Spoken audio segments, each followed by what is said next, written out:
Today we're making steak Foo Young, using eggs to build a silky pan sauce around tender beef. And we start with the steak. Really hot pan, to the point when you splash water, they start behaving like if they were ice skating. This will make sure the steak does not stick excessively. Any high smoke point neutral oil. Today we're using ghee. I used to advocate for much more oil than you think you need, but from experience, to get the best crust from direct heat, a thin layer yields the best results. So you're searing instead of shallow frying, maximizing direct heat. We season our steak.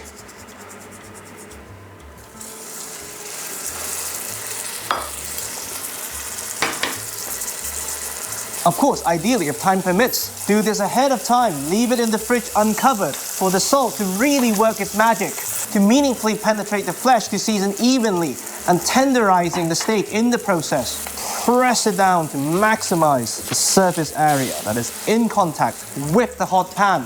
What we're trying to do here is first to cause the Maillard reaction, the protein in the steak reacting with its own reducing sugar, making it taste meatier, and later on, caramelisation, what's going to give us that nutty complexity. Together, what differentiates a piece of steak from boiled meat. And you can use any cut for this recipe. Today, we're lucky to have a chuck end of a ribeye, one of my favorite cuts. You really want to press down on the fat to give it time to render slightly, making it tasty instead of chewy. Beautiful color. Until you burn something. Normally, the darker the color, the more flavoursome something tastes. Once the thickest part of your steak is approaching about 47, 48, knowing the carryover cooking would bring it to about 54, medium rare, which is how I like it. The steak comes out. If you don't have a meat probe, normally by this point, you'll see the blood-looking liquid starting to pierce to the top. If in doubt, stay on the safe side. We can always finish the steak in the sauce onto a wire rack to rest for the muscle fibers to relax and the temperature to even out. We start deglassing our pan. Normally, at this point, I would advocate for skimming out most of the fat. But one thing I've learned from cooking, a recipe from La Rouge taught me, when you're doing mushrooms in first, then you skim. This way, the body of oil would give the mushrooms even heat, helping them dehydrate rapidly, concentrating their flavors. And most mushrooms are 80 to 90% moisture, so you need all the help you can find. Once again, we season with salt. This will help them draw out their moisture. You see the steam coming out, that's the moisture evaporating and the earthy umami goodness of the mushroom concentrating. And of course the liquid starting to deglass the pan in the process, mopping up all the concentrated Maillard reaction, caramelisation from our steak. Now you can skim if you wish, and we start to build our aromatic base, starting with some minced onion. You can use shallot if you want, for some aromatic sweetness and depth.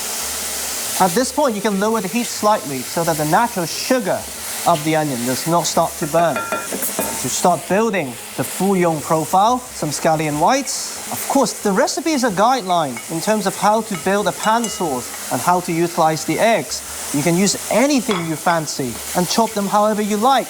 Grated ginger. If you're doing this for a weekday meal, use them whole during the searing to impart similar flavors without having to wash a grater. Knowing I will be deglassing this with water, I'm very happy for the deglassers to become the deglassee, for them to burn a bit, for them to create a bit more fond, a bit more burn bits at the bottom. Once there's not much steam coming out, we continue to build light soy sauce for salinity and a ton of umami and a hint of color. That's the reason why I've been quite conservative in terms of the salting of the beef and our aromatic vegetables, because I want to give myself space to use as much or as little soy sauce as I wish. At this point, if you want a flavor profile that's closer to a Chinese takeaway, a touch of honey or brown sugar will give you that glossy, glazing sweetness that will build the sauce. By slowly deglassing our pan, mopping up all the flavors with control. No flavors left behind. And because I want to use 2 eggs for 1 steak, I can afford to be quite generous with my liquid. But adjust this according to your own preference. If you're using only 1 egg, add just enough water to cover everything. Now, bring this back to a simmer for a few minutes for the flavors to meld, and you take the opportunity to taste and adjust the seasoning. One thing to note, given the richness of the yolk, I would recommend only using water or a dash of white wine for acidity. But chicken stock or beef stock would make this dish a bit too rich. Now, before the egg goes in, starch slurry. I'm using potato starch, but you can use cornstarch. Not so much to thicken the sauce because the eggs would do that, but to provide some density to support the egg. And starch requires temperature to gelatinize, so it's important that you keep the stove on when you add most starch slurries. Perfect. Now we crack 2 eggs. And egg goes in. Now we have a to stir or not to stir situation, which is a personal preference. If you want larger curds like me, leave it for a bit before you move them. If you want something that's more similar to an egg drop soup, stir vigorously. Once they start float to the top, stove off, and we gently fold everything in. I mean, Foo Young nowadays is such a loosely defined term, practically making steak and egg in a tasty way. Now, while this enjoys the carrion for cooking, we carve the steak. Resting juices, if any. Put this back in. Beautiful piece of steak.